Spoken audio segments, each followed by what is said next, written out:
People believe that pigs contain the souls of banished humans. I'm not even gonna cap with you. When I heard this shit, I was like, what the it makes so much sense to me. One, I'll say this already. If you look at a pig's eyes, they strangely look human. Yeah, they look weird. There's even a quote in the Bible. Even the demons didn't want to go to hell.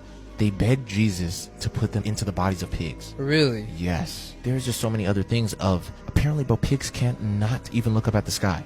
Really? If they Yes, wanted to? If they wanted to, they can't. Cannot What look up at the sky. So basically that's saying, like, you'll never even be able to, like, look upon the heavens. Yeah, that's crazy. You feel what I'm saying? And on top of that, bro, most religions do not eat pig. You know what I mean? They say, like, don't eat that, bro. It's Pork, not, at all. They don't want you to eat pig. I remember this one thing that stuck out to me, bro, and it just confirmed this shit for me, too. I remember there was a serial killer who he used to eat people, and somebody interviewed him and asked him, what does human beings taste like?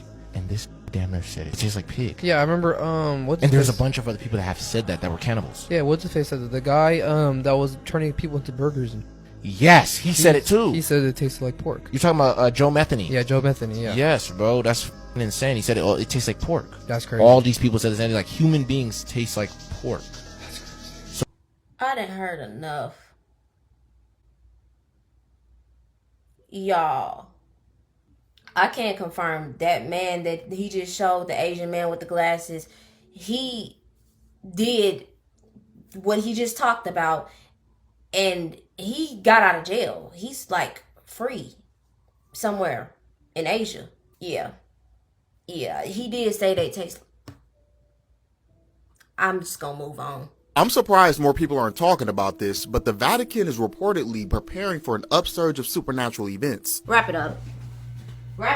This is what I be talking about. Like,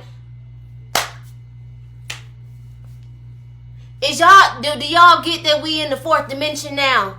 Is it sticking? According to the report, the Vatican will be releasing a text on May 17th explaining exactly how to discern and deal with apparitions, supernatural forces, and other phenomena. Now, to me, it sounds like spiritual warfare is once again ramping up, and people in certain positions know this and are trying to warn the public. I've already been hearing and seeing multiple posts from people claiming that they and people around them are getting irritated and upset a lot quicker than they normally would. And with strange events happening like massive solar storms hitting the earth, people claiming to see demon faces, and people recording shadows flying by during the solar eclipse, maybe something did shift in our world that we the people need to be mentally and spiritually prepared for. On the other hand, there is a growing group of people that don't trust the Vatican in anything they say whatsoever, and there's a couple of reasons behind it. For starters, it's pretty well known that they have a large archive of religious texts that's hidden from the general public. There's no confirmation as to what's actually in these archives, but some people theorize that there are original texts from books that were taken out of the Bible. People have also pointed out that some of the architecture and artwork in the Vatican looks a little sinister or evil in nature. Okay, the Vatican has tightened its guidance and recognition of supernatural phenomena such as apparitions of the Virgin Mary and seemingly blood-soaked crucifix. Bring the church up to date in response to the swift spread of claims of apparitions. Okay, so far what it says, you'll notice that what's missing from the list is a firm declaration that the phenomena is supernatural. Under the new norms, a phenomena can still be declared supernatural, but it will require a special act of the Pope. Hernandez said that the lack of public clarity also contributed to confusion about the status of apparitions. Apparitions are basically like you seeing something and it disappearing, or like ghosts appearing, or a woman on the sidewalk that you drove past and she looked like a ghost and she was gone when you looked in your rearview mirror. That's basically what an apparition is. This statue, basically what had happened was the lady appeared to a group of local kids to deliver the world a message of peace and conversion through prayer and fasting. This was the message that all of these kids had got and they told, but this event was never recognized as supernatural according to the Vatican. They're basically creating more rules to tell the public what is supernatural and what is not supernatural from what I'm reading. So they probably know it's about to be more supernatural events and they want to create a control center on what is supernatural and what is not, making people seem like they're crazy and also, okay, this is something we can say that's supernatural. They're just advancing their rule over the verification of supernatural events. Just like in history class when they told us that we all came from monkeys, now that we're knowing the truth, they're tightening the grip on their word of the truth, basically. Go get your blankets. Oh, and for this episode, you need to get some tea too, because this one might be my best fact about the Vatican. If you are a easily scared person, please scroll. I'm going to be talking about the black magic grimoire that is kept at the Vatican. For those of you asking, I do have a podcast. It's in my bio. The name of my podcast is That's Insane with Aja. And the next episode will be about new facts of the Vatican.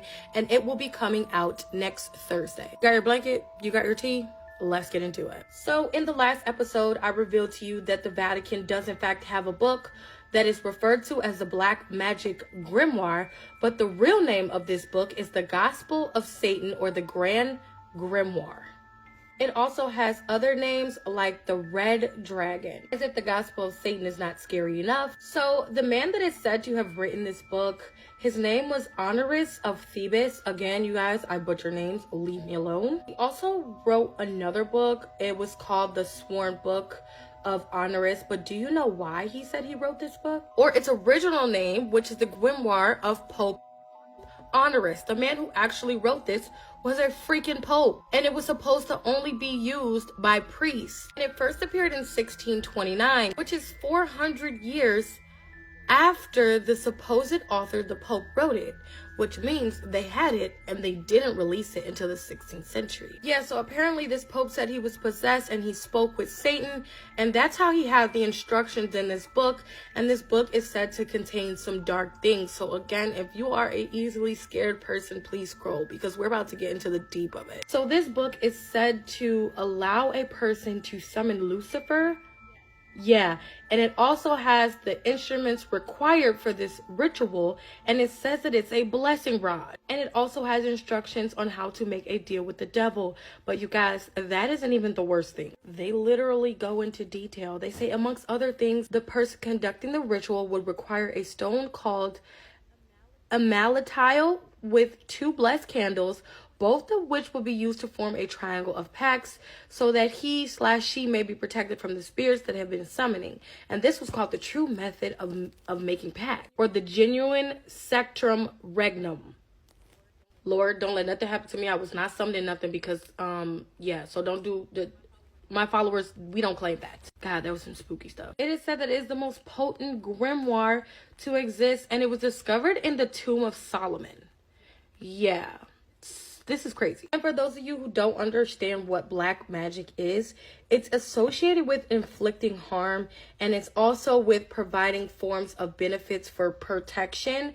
And it first originated on cursed tablets that fall into the former category. So the tablets would have really thin pieces of lead, and they would inscribe a curse against an enemy, which would be folded and often sealed and pierced with a nail, and the curse is then buried, and commonly in bodies of water, wells, or graves. This is interesting because remember how I told you that they have the actual necropolis below the Vatican, and they said that they found this Grand Grimoire book in the tomb of Solomon, and it was written by a pope? Yeah, it's kind of adding up to me. Oh yeah, and the grimoire also contained techniques for summoning the dead, and as well as invoking angels or demons. This would make sense, seeing as how they have literally every dead body of every pope that worked there. And remember, I told you guys, they literally dug up one of the popes and put him on trial. And the man, they said, was talking to him like he was alive. It's probably because they have the power of necromancy in this book that only the Pope can read. Y'all knew about a trial where they dug up one of the old popes and put them on trial and was talking to them like they ain't gone? I didn't know that. Why would they do that? Which makes me think, because the fact that they were talking to a deceased body, I saw a video on my timeline where it was talking about what your ashes look like under a microscope, and it looks like straight raw energy. Let me show you. Did you hear the story about the woman who cremated her father, took his ashes, put it under a microscope, and she seen the universe? This is one of the images this lady seen of her father's ashes. It looked just like the universe or some type of star cluster. This is more images of her father's ashes. We are really star dust in the universe, trapped in the physical body. This is why they say so above, so below. If you see stars above your head, you must know that we are also stars. We are made of stars. That's why so many of us say we are star seeds. I guess that's why they say from ashes to ashes, dust to dust, because we are really stardust. That's why spirituality is so important, because once you get your spiritual roots back in connection, you will understand that you are a starseed. You will understand that you can travel the universe. Whatever the stars do above your head, we can also do. That's why they say the universe is nothing but a big ass mirror, because once you look up and see these stars, you are really seeing everyone that's walking around on this planet. People in your family, strangers, your relationships, they are all stars. When you look at images like this, it's like you're looking in a telescope, looking up at the night sky, trying to see what the universe really look like. Just a little dibble dabble for my, religious people out there. Okay, so it looks like we got a little bit more on the Book of Enoch. There are 10 heavens in the Book of Enoch. Some of the beings Enoch seen in the higher levels of heaven frightened Enoch so much that he fell down in terror. The first heaven is directly above the firmament. The firmament is described as some kind of barrier surrounding the earth that has another body of water above it that is bigger than every ocean on earth, according to the Book of Enoch. The second heaven is a prison for the fallen angels. The third heaven Enoch saw was a heaven full of paradise for the righteous people. However, there is also another side of this heaven that is similar to hell, and it's for the unrighteous people. The fourth heaven is where the solar and lunar tracks are. This means Enoch seen how all the astrological constellations operated. The fifth heaven is where the watchers are. These are the angels that mated with humans and made the Nephilim giants and demons. The watchers are described as looking like humans, but giant in comparison. Y'all, I honestly never got that whole fact of constantly keep storing bad energy into a box and never dealing with it. We all know the qualities of as above, so below. What's happening above is happening here. If you holding on or hiding, or you're putting some bad energy, bad memories, bad experiences into a box and just leaving it there somewhere in your brain, has never been healthy. And you know that from holding things in. So this ideology of throwing all the negative energy into some type of hell and you just deserve to suffer. Like, where's the reprogramming, the ascension programming? Like, it just don't make sense to me. Hell never made sense to me. So that never made sense to me. You have to deal with energy. You have to deal with it. You can't just stuff it somewhere. The sixth heaven has 7 groups of archangels. They are described as being extremely bright beings that are even brighter than the sun. The seventh heaven was so frightening to Enoch that he literally began trembling with fear. In this heaven, he seen the fiery armies of the archangels, the seraphim, the cherubim, the dominions, the origins, the authorities, and the many-eyed thrones, and even more angels. We don't know most of the angelic races I named, however, we can just imagine how frightening this was. The 8th heaven is where the seasons are changed. The 9th heaven is where the zodiac is contained. And the 10th and last heaven has God himself present. Enoch describes God's face as being supremely awesome and supremely frightening. There are also cherubs and seraphim angels singing in this heaven. Okay, so now there's apparently an angel that is worser than Satan. This angel is worse than Satan. The Book of Enoch explained a group of fallen angels known as the Watchers, and what they did will shock you. I'll explain the worst of these angels at the end of the video, so stay until the end. There are 200 of these angels that fell, and here are a few of their names: Samyaza, Azazel, Armaros, Arakil, and Barakil. Now let me explain why these angels are so bad. Azazel taught mankind how to make weapons for war. This act alone resulted in chaos, even still to this day. But it gets far worse. The leader of these angels, Samyaza, is far worse than Satan himself. Here's why. Not only was Samyaza the one responsible for leading every fallen angel to sin, he also led a series of experiments with the other fallen angels. They created a series of twisted, disfigured beings with human DNA and animal DNA. This whole story is spoken about in the Book of Giants. It says the 200 angels chose animals on which to perform unnatural acts, including, presumably, humans. I plan on releasing a full video on this exact story. If you are interested... Okay, so they wasn't getting it on with the animals, right? Like, they wasn't getting it on. Nah, they wasn't getting it on. They was scientists. Ethiopia is home to one of the oldest civilizations in the world, and is the only country in Africa that was not colonized. And because of that, they can trace their lineage all the way back to Ham, one of the sons of Noah. This has even been collaborated with the Jews. But this video is not about the country itself, but about what the country possesses. Ethiopia has some of the oldest Bible scrolls that ever existed, even older than the famous KJV Bible, other than the 66 books that make up the King James Bible. Okay, then can somebody tell me why we not following the Ethiopian Bible? Why is we following the Britain Bible? If they don't have the oldest Bible, why are we listening? Y'all about to get on my nerves with that. The Ethiopic Bible has 88 books and includes some works that other churches just don't have. The book has scrolls from the Old Testament, the New Testament, and scrolls that had never been seen before. And what makes this so interesting is that they had these scrolls long before Christianity first came to their society in the 4th century. In other words, Christianity wasn't a religion given to them like most nations. Christianity was already in Ethiopia. Since the 4th century, Ethiopia has been a nation of Christianity. Egyptian traveler, monk, and historian Cosmas Indicopleustes wrote that Ethiopia was a Christian country when he visited there in the middle of the 6th century. He saw how the rulers opened their borders to a lot of Christian refugees who fled to Ethiopia as they ran away from persecution from kingdoms and empires that were against Christianity. Certain Ethiopian tribes have been worshiping the Christian God for over 3,500 years. In such, the oldest organized Christian body in the world is not the Catholic ministry as many would have. You believe? But the Ethiopian Orthodox Church, which is locally known as Tewahdo in Ethiopia.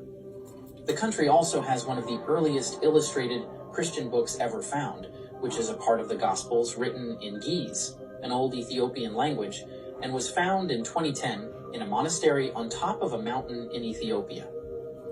According to the Kebra Nagast, which is in Ethiopia's holy book, in the 10th century BC, an Ethiopian ruler and the famous biblical Queen of Sheba went to Jerusalem to ask the famous King Solomon for advice. It's even recorded in the acceptable Bible canon, but what the Bible didn't tell us is that the two rulers had a son together named Menelik. Queen Sheba took the boy back to Ethiopia and made him the first emperor. In 2012, experts looked at the genetic makeup of many Ethiopians and found some evidence to support Sheba's journey to Jerusalem and birth there. In such, it is believed that Egyptian, Israeli, or Syrian people may have mixed with the Ethiopian natives around 3,000 years ago, during the time when the queen is said to have ruled the kingdom of Sheba, collaborating the story even further. Despite having all these credentials and authenticity, the Ethiopian Bible is still discarded and not taken as part of the canon of the holy books.